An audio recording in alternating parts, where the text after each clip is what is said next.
The right of expression, the right to vote, the right to be treated with dignity and respect. This charter is like a contract. Trudeau had the mind, the determination to bring about a change. More importantly than having your rights, you have responsibilities with those. It's a document created by human beings. It'll never be perfect. All people will never agree that it is what they want. It's made Canada a place where diversity is truly a hallmark of who we are. In 1976, the United Nations adopted two covenants, the International Covenant on Civil and Political Rights and the International Covenant on Economic, Social, and Cultural Rights. Together with the Universal Declaration of Human Rights, these three documents form the International Bill of Human Rights. These covenants detail the basic economic, social, cultural, civil, and political rights of individuals and nations. Governments and individuals must work together to make the human rights in these covenants a reality to all people. The rights of the covenant apply to all individuals, regardless of race, color, sex, language, religion, political opinion, social status, nationality, property, birth, or other status. Every individual has the right to life. Everyone has the right to freedom of thought, conscience, and religion. Everyone has the right to freedom of opinion and expression and to take part in cultural life and enjoy the benefits of progress. All people have the right to freely determine their political status and to pursue their economic, social, and cultural goals. Everyone has the right to an education. Education should support human rights as well as economic, social, and cultural development. All individuals have the right to an adequate standard of living, including food, clothing, housing, and the continuous improvement of living conditions. All people have the right to own, trade, and dispose of their property freely. People have the right to work and the freedom to choose their work. All people have the right to just and favorable work conditions, equal pay for equal work, safe and healthy work conditions, equal opportunity for promotion, holidays with pay, including maternity leave, reasonable working hours. All individuals have the right to Social Security and social insurance. Everyone has the right to enjoy the highest attainable standard of physical and mental health. All people have the right to choose whom they will marry and to have a family. Children should be protected from economic and social exploitation and should be given all possible means to develop. All individuals have the right to be free from hunger. This includes appropriate production, conservation, and distribution of food. Governments must cooperate to end world hunger. Everyone has the right to equality before the law, to a fair and public hearing by a competent and impartial tribunal, and to be presumed innocent until proven guilty. No government shall commit genocide, torture, or administer inhumane or degrading treatment. All individuals have the right to privacy. All individuals have the right to enter and leave countries, to choose a home. Nothing in the covenant may be interpreted to destroy any existing rights or freedoms. These covenants are part of the United Nations International Bill of Human Rights. The information contained in them is to be observed and recognized by all individuals and governments so that the highest level of human rights can be achieved. Governments are responsible for reporting their progress to the UN's Human Rights Committee to ensure that these covenants are properly observed and implemented.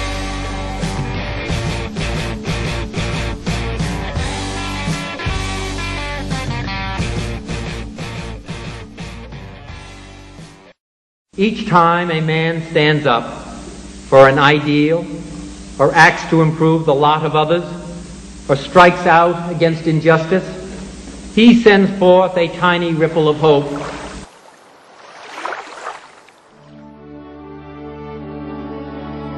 We hold these truths to be self-evident, that all men are created equal.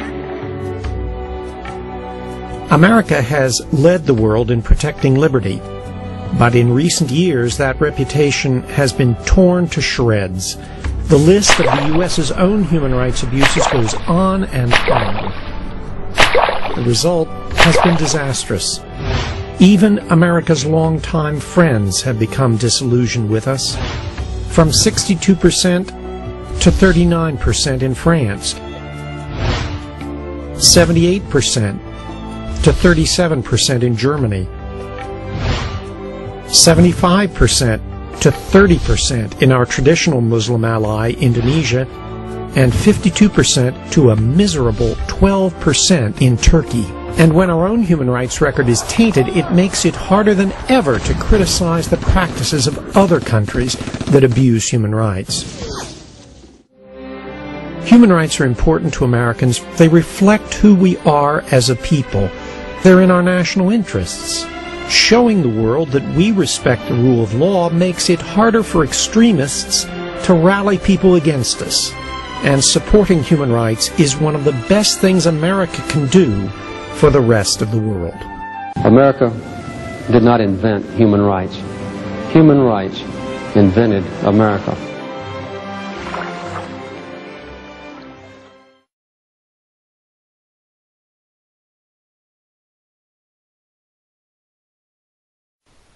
This video illustrates the concept of gang stalking.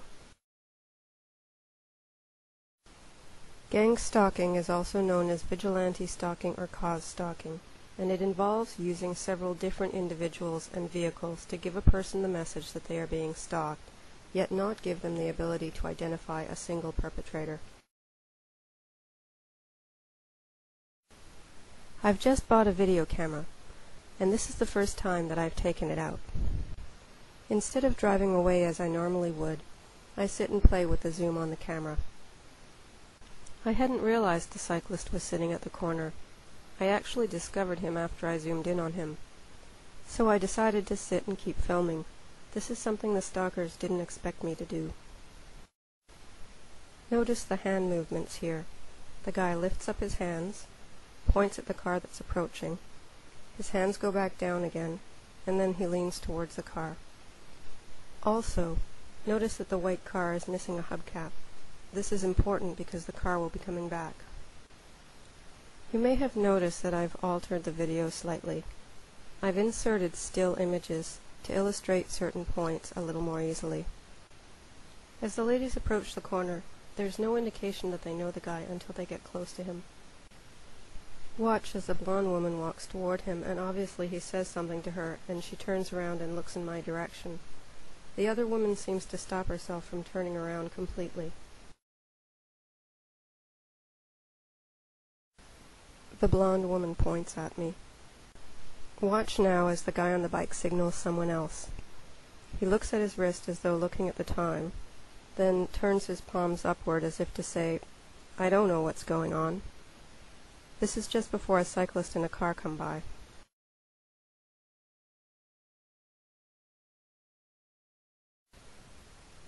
Certain behaviors are repeated in order to let the victim know that something is happening. In my case, cars, cyclists, and pedestrians are used when I leave the house, and also when I'm coming back to the house. The blonde lady appears to say something to the guy, and he continues watching me after she leaves. A man named David Lawson managed to infiltrate one of these groups, and he wrote a report on it called Terrorist Stalking in America. At this point, he scoots down a little so that he's more concealed by the trees. According to Lawson, cause stalking has been used by extremist groups since the early 1990s.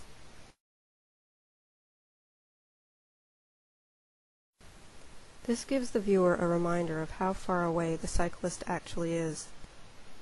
There is absolutely no way that he can see that I have a video camera. In fact, if he knew I had a video camera, he wouldn't be sitting there. The only thing he can see is that I'm not driving away. Here comes the white car again, back in the opposite direction. There's no exit in that direction. In order to leave the neighborhood, he has to come back the other way again.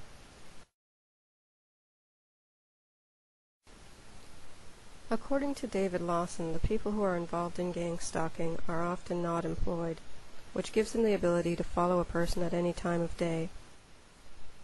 In addition, he makes it quite clear that these groups are cults. And now a third cyclist is about to approach. And as soon as he comes around the corner, he looks at me. and keeps watching me the entire time. After he gets on his bike, he actually rides up the wrong side of the street. It looks like he's trying to figure out what I'm doing.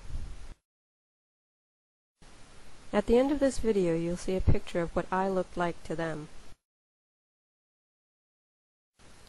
Lawson says that when stalking groups move into a neighborhood, there is an increase in the number of break-ins, noise, and it will become a high-traffic area.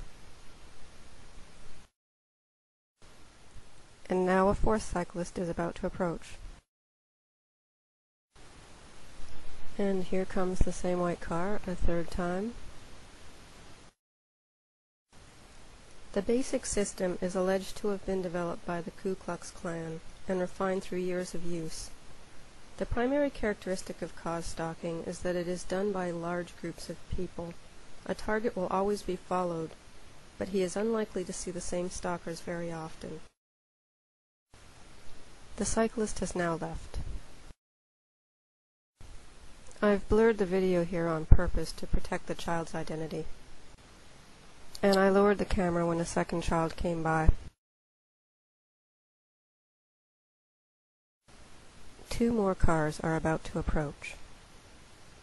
That's 7 cars, 4 cyclists, and 3 pedestrians, not including the kids, on a Tuesday afternoon, within a 5-minute period. This is a picture of my car taken from where the cyclist was sitting. It's very obvious from this perspective that there's no way he could have seen that I was filming. So this begs the question, what were all those people looking at? What was so interesting to them?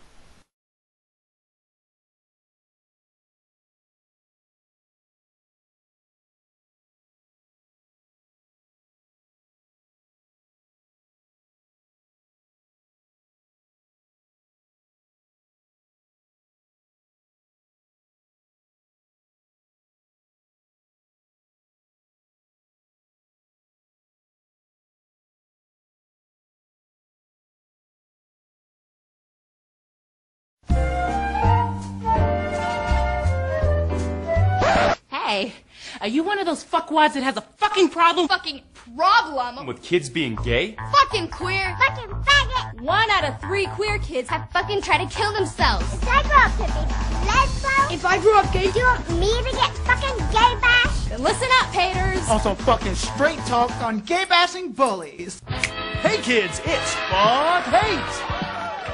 Fuck bullies! You're fucking anti-gay? Think kids choose to be that way? So where the fuck do kids learn to hate? Number 1! At school. 9 out of every 10 queer kids are bullied, beaten, and bashed. Bullied, beaten, and bashed. Number 2! Let's go to church. Jesus loves little children. Just not the fucking gay ones. If I am gay, God made me that way. Preaching fucked up hate has a lot to do with the suicide rate. Number 3! Kids rejected by their parents are 8 times more likely to fucking try to kill themselves. You fucking bully your kid, you bury your kid. Hey, don't be hating on the homos. Number 4! Your anti-gay votes Help slit their throats. You fucking take away their right to marry, serve, and adopt? And you're fucking surprised when they take their lives? Fuck you, ballot box bullies! Don't fuck with queer kids. You called my son a fucking faggot? I will fuck you up. Put you in a motherfucking headlock and noogie your motherfucking ass. If a dude's my fucking prom date... If a chick's my fucking prom date, That's fucking great. I'm gay. I'm straight. And we're standing together to fuck hate. Across the country, queer kids are under attack by fucking bullies. So many are taking their lives. So we're taking a stand. By fundraising for suicide prevention. Be the shit.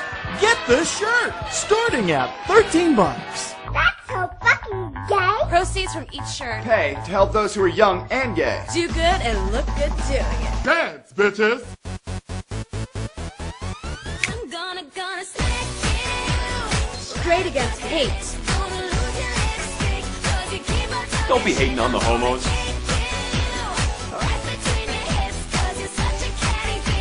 You like it in black. Some kids are gay. That's okay. Do goody in this hoodie. Push some buttons. Stick it to them. Band together. Band together. To fuck hate. I'm getting my Facebook all up in this thing's Twitter. I'm totally fucking Facebooking this. Oh my God, fucking.com! Spread this like herpes on that Twitter thing and the Facebook. Sticks and stones may break my bones, but your names will never fucking hurt me. Where am I? I just borrowed this top. It's rad. It's all purple and stuff.